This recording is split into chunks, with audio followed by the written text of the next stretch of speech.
Non è stato un incidente, è stata una strage annunciata, causata dall'avidità e dall'incuria. 14 vite spezzate, un solo sopravvissuto. E tutto per cosa? Per risparmiare qualche euro sulla manutenzione? Questa è la vergogna del Mottarone. Come sempre si consiglia la visione a discrezione del pubblico. La funivia trasportava 15 persone, tra cui diverse famiglie e una giovane coppia di fidanzati. Quel viaggio avrebbe dovuto essere un'esperienza indimenticabile, con viste spettacolari sullo scintillante Lago Maggiore e sulle cime innevate delle Alpi. Per oltre 5 decenni, questa funivia aveva portato in sicurezza i turisti alla stazione d'arrivo sul Monte Mottarone. Ma il viaggio di oggi lascerà un'eredità ben diversa. Il tragitto inizia dal lido di Carciano, sulle sponde del Lago Maggiore, salendo per circa 800 metri fino alla stazione intermedia del villaggio di Alpino. Da lì i passeggeri cambiano cabina per proseguire fino alla vetta del Mottarone. Viaggiare su questa funivia è sempre stato un momento emozionante. Sospesi nel vuoto, i passeggeri si godevano un panorama mozzafiato, mentre la cabina scivolava dolcemente lungo la montagna. Il tragitto dura circa 20 minuti e porta a un'altezza di quasi 1400 metri. La funivia aveva riaperto da appena un mese dopo la chiusura per Covid-19 e i visitatori erano entusiasti di tornare a godersi lo spettacolo della natura. Nessuno di loro sapeva però che il sistema della funivia aveva mostrato anomalie sin dalla riapertura. Il freno di emergenza si era attivato più volte senza motivo apparente, fermando bruscamente la corsa. Tuttavia, i passeggeri si fidavano dell'impianto. In oltre 50 anni di servizio non si erano verificati incidenti degni di nota. Quel giorno, però, qualcosa va drammaticamente storto mentre la cabina si avvicina alla vetta del Mottarone. Poco dopo le 12:30, durante l'ultima tappa del tragitto, il cavo portante si spezza a pochi metri dalla stazione di arrivo, facendo precipitare la cabina nel vuoto. Sballottata violentemente, la funivia colpisce un pilone a oltre 100 km/h prima di schiantarsi lungo il ripido pendio. Dopo una caduta di circa 55 metri, la cabina si ferma bruscamente, distrutta dall'impatto con gli alberi. Il cavo spezzato si avvolge attorno ai detriti, mentre l'eco del disastro si diffonde nella valle. Secondo i testimoni, un forte sibilo ha preceduto la rottura del cavo, seguito da un boato assordante mentre la cabina si schiantava. L'atmosfera tranquilla della montagna si trasforma in una scena di devastazione. Squadre di soccorso e polizia si precipitano sul posto, sperando di trovare superstiti e di scoprire la causa della tragedia.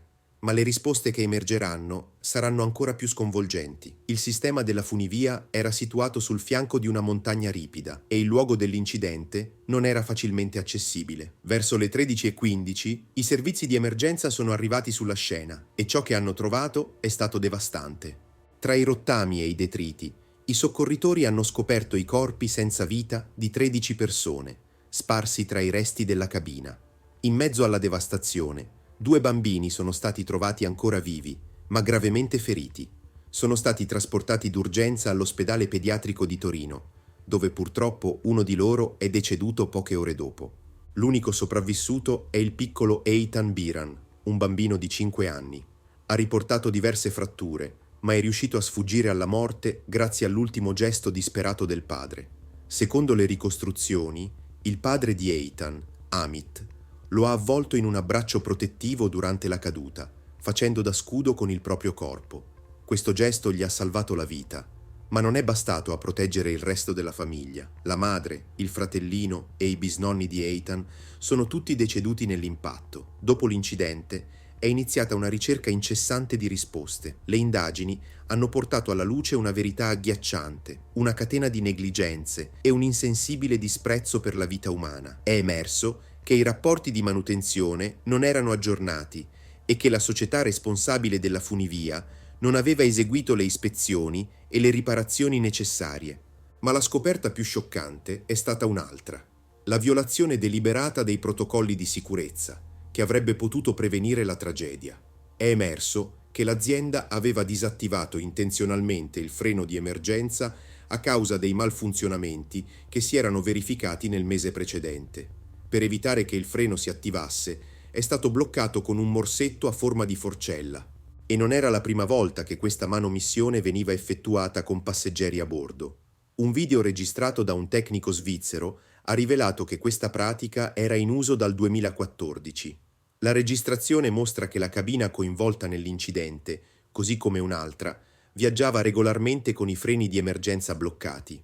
Ancora più incredibile, le indagini hanno rivelato che solo 2 settimane prima dell'incidente la cabina 3 aveva effettuato 329 viaggi con le forcelle inserite.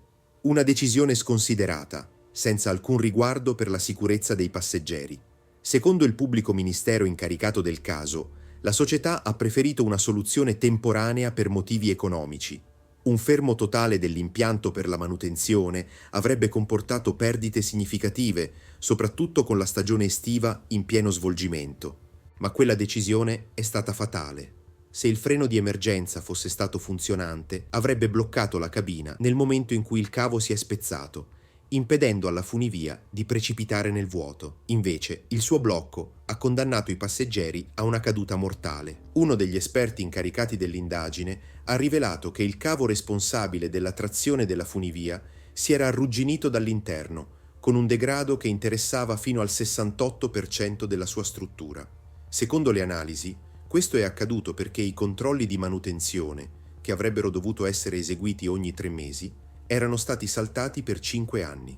Tuttavia, la Aerial Tramway Maintenance Company ha dichiarato di aver effettuato tutti i controlli richiesti prima dell'incidente, inclusi un test di induzione magnetica dei cavi nel novembre 2020 e una simulazione nel dicembre dello stesso anno, per verificare il corretto funzionamento dei freni di emergenza in caso di rottura del cavo di traino. Oltre al degrado del cavo e alla presenza delle forcelle di blocco sul freno di emergenza, il rapporto sull'incidente ha evidenziato gravi carenze nella registrazione dei dati. È emerso che il registratore di eventi della funivia, la cosiddetta scatola nera, non conservava i dati per il periodo richiesto di un anno. I dati precedenti al 6 ottobre 2020 erano stati eliminati durante le operazioni di manutenzione e non era stato effettuato alcun backup.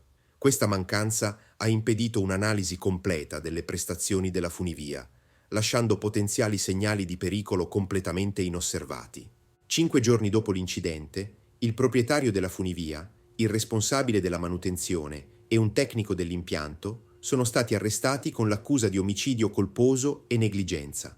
Successivamente sono stati rilasciati e sono ancora in attesa di processo, così come le 2 aziende incaricate della gestione e della manutenzione dell'impianto.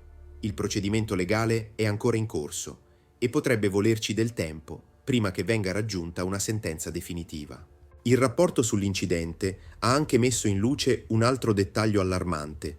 La funivia non disponeva di alcun sistema di sicurezza per proteggere i passeggeri all'interno della cabina in caso di caduta.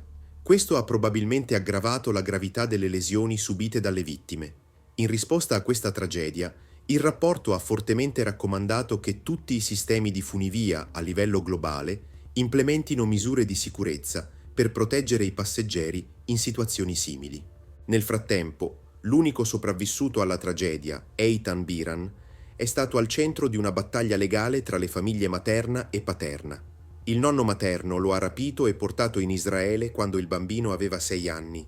Dopo un lungo procedimento giudiziario, Eitan è stato rimpatriato in Italia nel dicembre 2021 e affidato alla tutela della sorella di suo padre.